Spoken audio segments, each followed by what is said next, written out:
Chapter 3 Lady Jane Grey Among Elizabeth's companions and playmates in her early years was a young lady, her cousin, as she was often called, though she was really the daughter of her cousin, named Jane Grey, commonly called in history Lady Jane Grey. Her mother was the Marchioness of Dorset, and was the daughter of one of King Henry VIII's sisters. King Henry had named her as the next in order of succession after his own children, that is, after Edward his son, and Mary and Elizabeth his two daughters, and consequently, though she was very young yet, as she might one day be Queen of England, she was a personage of considerable importance. She was accordingly kept near the court, and shared in some respects the education and the studies of the two princesses. Lady Jane was about 4 years younger than the Princess Elizabeth, and the sweetness of her disposition, united with an extraordinary intellectual superiority, which showed itself at a very early period, made her a universal favourite. Her father and mother, the Marquis and Marchioness of Dorset, lived at an estate they possessed, called Broadgate, in Leicestershire, which is the central part of England, although they took their title from the county of Dorset, which is on the south-western coast. They were very proud of their daughter, and attached infinite importance to her descent from Henry VII., and to the possibility that she might one day succeed to the English throne. They were very strict and severe in their manners, and paid great attention to etiquette and punctilio, as persons who are ambitious of rising in the world are very apt to do. In all ages of the world, and among all nations, those who have long been accustomed to a high position are easy and unconstrained in their manners and demeanour, while those who have been newly advanced from a lower station, or who are anticipating or aspiring to such an advance, make themselves slaves to the rules of etiquette and ceremony. It was thus that the father and mother of Lady Jane, anticipating that she might one day become queen, watched and guarded her incessantly, subjected her to 1,000 unwelcome restraints, and repressed all the spontaneous and natural gaiety and sprightliness which belongs properly to such a child. She became, however, a very excellent scholar in consequence of this state of things.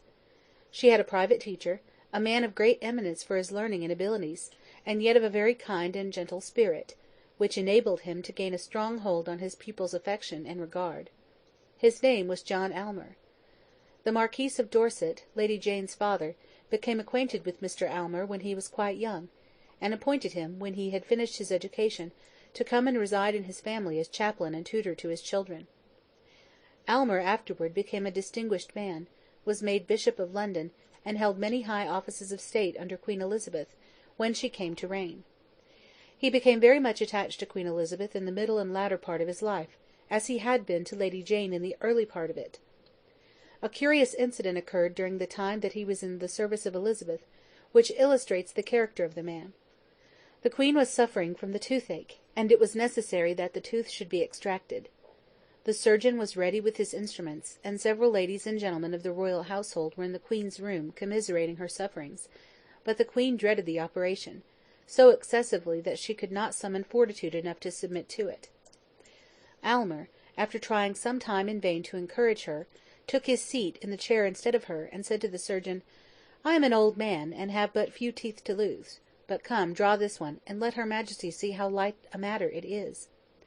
One would not have supposed that Elizabeth would have allowed this to be done, but she did, and finding that Aylmer made so light of the operation, she submitted to have it performed upon herself. But to return to Lady Jane. She was very strongly attached to her teacher, and made great progress in the studies which he arranged for her. Ladies of high rank, in those days, were accustomed to devote great attention to the ancient and modern languages. There was, in fact, a great necessity then, as indeed there is now, for a European princess to be acquainted with the principal languages of Europe, for the various royal families were continually intermarrying with each other, which led to a great many visits and other intercourse between the different courts. There was also a great deal of intercourse with the Pope, in which the Latin tongue was the medium of communication. Lady Jane devoted a great deal of time to all these studies, and made rapid proficiency in them all. The Princess Elizabeth was also an excellent scholar. Her teacher was a very learned and celebrated man, named Roger Ascham. She spoke French and Italian as fluently as she did English. She also wrote and spoke Latin with correctness and readiness. She made considerable progress in Greek too.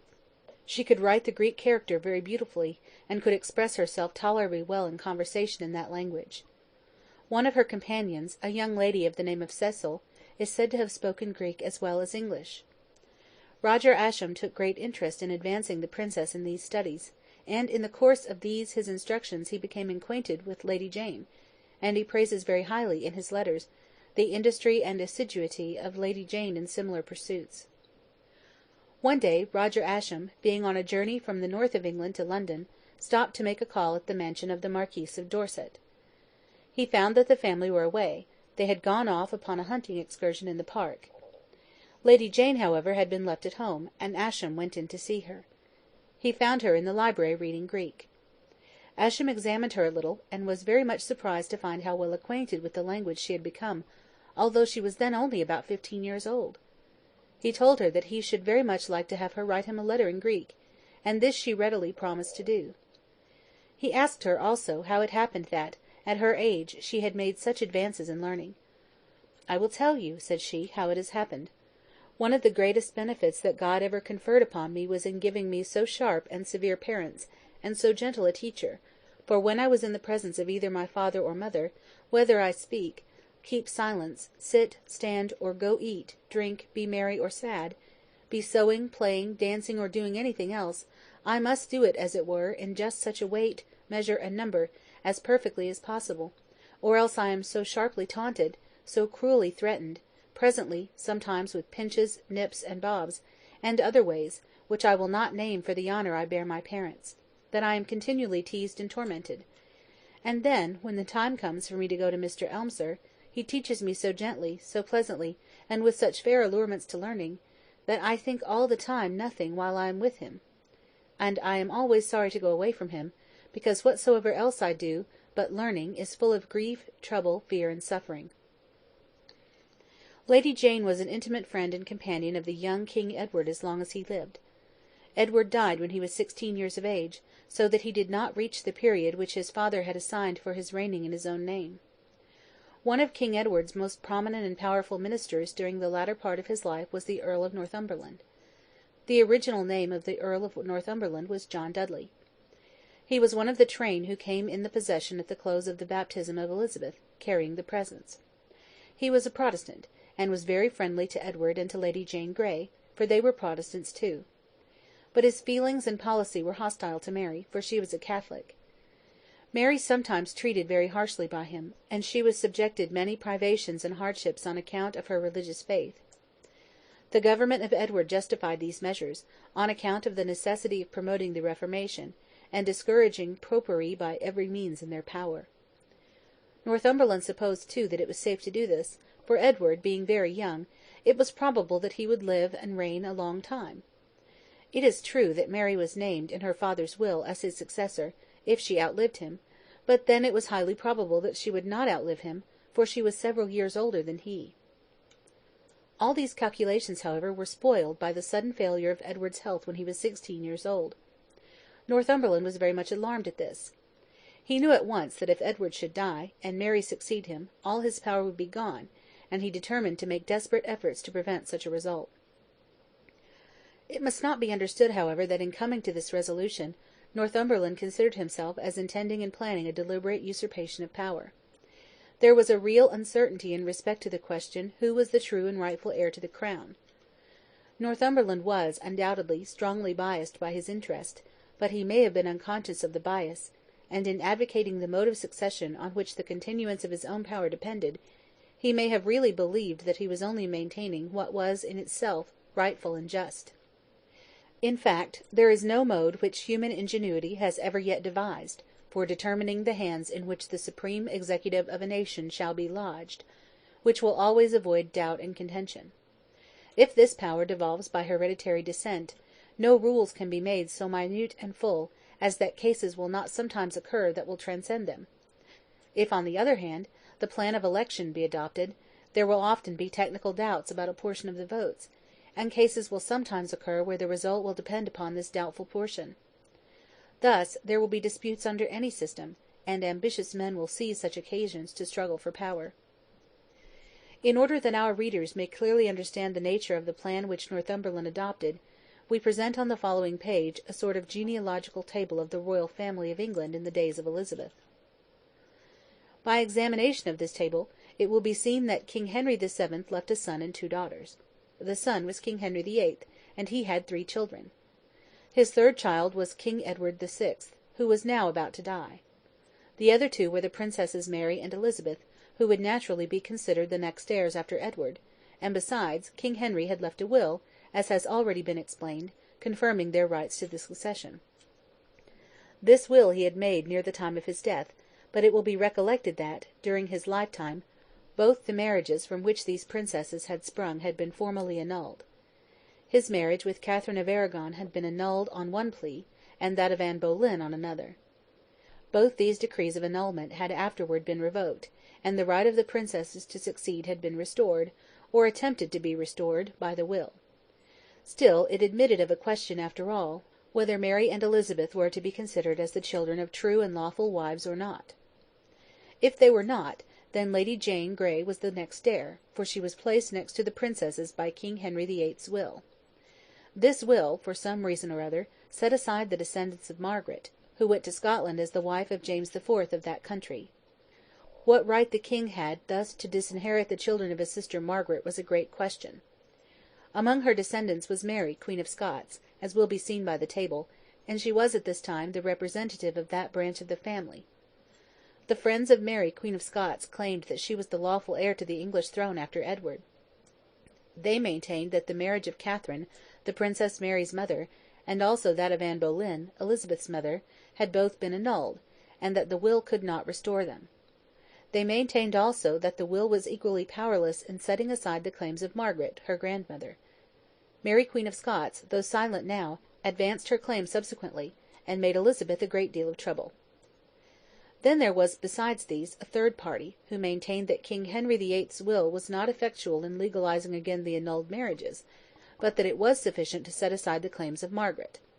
Of course, with them, Lady Jane Grey, who, as will be seen by the table, was the representative of the second sister of Henry VIII, was the only heir.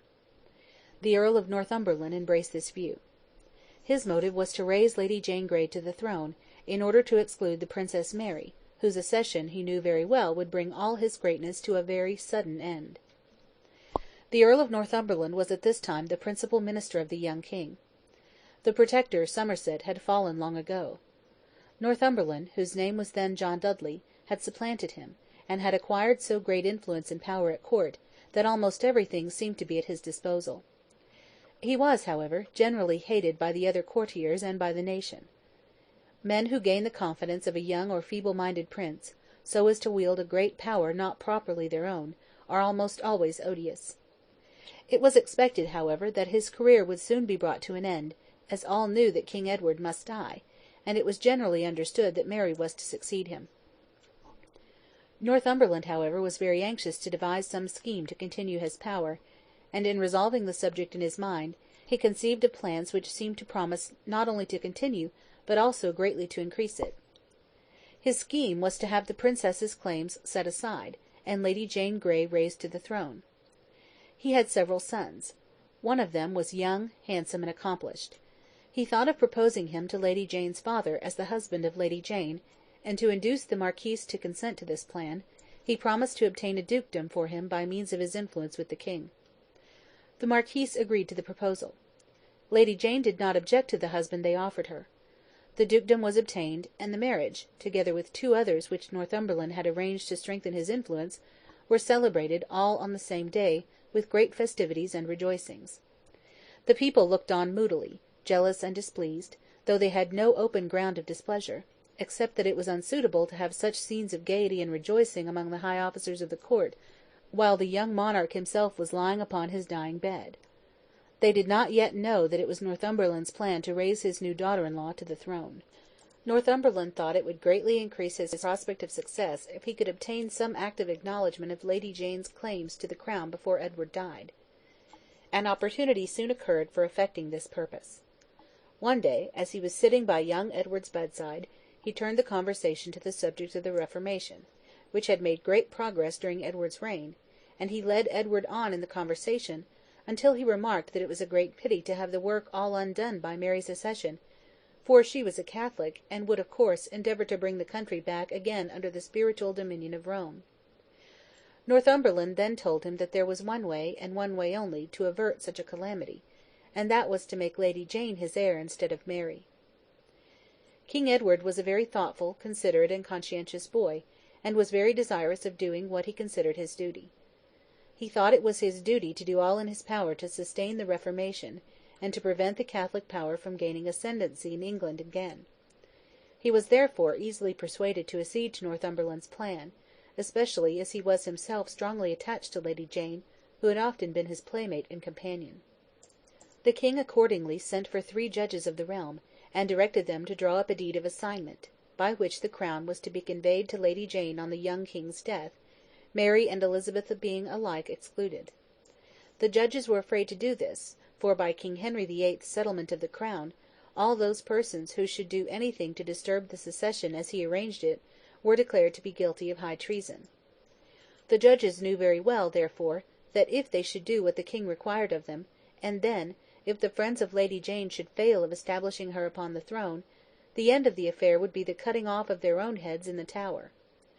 They represented this to the king, and begged to be excused from the duty that he required of them. Northumberland was in a great rage at this, and seemed almost ready to break out against the judges in open violence.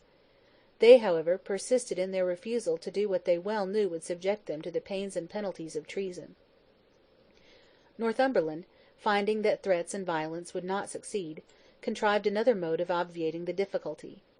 He proposed to protect the judges from any possible evil consequences by a formal pardon for it, signed by the king, and sealed with the Great Seal, so that in case they were ever charged with treason, the pardon would save them from punishment. This plan succeeded. The pardon was made out, being written with great formality upon a parchment roll, and sealed with the Great Seal. The judges then prepared and signed the deed of settlement, by which the crown was given to Lady Jane, though after all they did it with much reluctance and many forebodings. Northumberland next wanted to contrive some plan for getting the princesses into his power, in order to prevent their heading any movement in behalf of their own claims at the death of the king. He was also desirous of making such arrangements as to conceal the death of the king for a few days after it should take place, in order that he might get Lady Jane and her officers in complete possession of the kingdom before the demise of the crown should be generally known. For this purpose he dismissed the regular physicians who had attended upon the king, and put him under the charge of a woman, who pretended that she had medicine that would certainly cure him. He sent also messengers to the princesses, who were then in the country north of London, requesting that they would come to Greenwich to be near the sick chamber where their brother was lying, that they might cheer and comfort him in his sickness and pain. The princesses obeyed the summons. They each set out immediately upon the journey, and moved toward London on their way to Greenwich. In the meantime, Edward was rapidly declining. The change in the treatment which took place when his physicians left him made him worse instead of better. His cough increased, his breathing became more laboured and difficult. In a word, his case presented all the symptoms of approaching dissolution. At length he died. Northumberland attempted to keep the fact concealed until after the princesses should arrive, that he might get them into his power. Some faithful friend, however, made all haste to meet them, in order to inform them what was going on. In this way Mary received intelligence of her brother's death when she had almost reached London, and was informed also of the plans of Northumberland for raising Lady Jane to the throne. The 2 princesses were extremely alarmed, and both turned back at once toward the northward again. Mary stopped to write a letter to the council, remonstrating against their delay in proclaiming her queen, and then proceeded rapidly to a strong castle at a place called Farmingham, in the county of Suffolk, on the eastern coast of England. She made this her headquarters, because she supposed that the people of that county were particularly friendly to her, and then, besides, it was near the sea, and in case the course of events should turn against her, she could make her escape to foreign lands. It is true that the prospect of being fugitive and an exile was very dark and gloomy, but it was not so terrible as the idea of being shut up a prisoner in the Tower, or beheaded on a block for treason. In the meantime Northumberland went, at the head of a troop of his adherents, to the residence of Lady Jane Grey, informed her of the death of Edward, and announced to her their determination to proclaim her queen. Lady Jane was very much astonished at this news. At first she absolutely refused the offered honour, but the solicitations and urgency of Northumberland, and of her father and her young husband, at length prevailed. She was conducted to London, and instated in at least the semblance of power. As the news of these transactions spread throughout the land, a universal and strong excitement was produced, everybody at once taking sides either for Mary or Lady Jane. Bands of armed men began to assemble. It soon became apparent, however, that beyond the immediate precincts of London the country was almost unanimous for Mary. They dreaded, it is true, the danger which they anticipated from her Catholic faith, but still they had all considered it a settled point, since the death of Henry VIII, that Mary was to reign whenever Edward should die, and this general expectation that she would be queen had passed insensibly into an opinion that she ought to be. Considered strictly as a legal question, it was certainly doubtful which of the four claimants to the throne had the strongest title, but the public were not disposed to so regard it. They chose, on the whole, that Mary should reign. Large military masses consequently flocked to her standard. Elizabeth took sides with her, and as it was important to give as much public effect to her adhesion as possible, they furnished Elizabeth with a troop of 1,000 horsemen, at the head of which she rode to meet Mary and tender her aid. Northumberland went forth at the head of such forces as he could collect, but he soon found that the attempt was vain. His troops forsook him. The castles which had at first been under his command surrendered themselves to Mary. The Tower of London went over to her side. Finally, all being lost, Northumberland himself was taken prisoner, and all his influential friends with him, and were committed to the Tower. Lady Jane herself, too, together with her husband and father, were seized and sent to prison. Northumberland was immediately put on trial for treason. He was condemned, and brought at once to the block. In fact, the whole affair moved very promptly and rapidly on, from its commencement to its consummation. Edward VI. Died on the 5th of July, and it was only the 22nd of August when Northumberland was beheaded. The period for which the unhappy Lady Jane enjoyed the honour of being called a queen was 9 days. It was about a month after this that Mary passed from the Tower through the city of London in a grand triumphal procession to be crowned. The royal chariot, covered with cloth of golden tissue, was drawn by 6 horses most splendidly caparisoned. Elizabeth, who had aided her sister, so far as she could, in the struggle, was admitted to share the triumph. She had a carriage drawn by 6 horses too, with cloth and decorations of silver.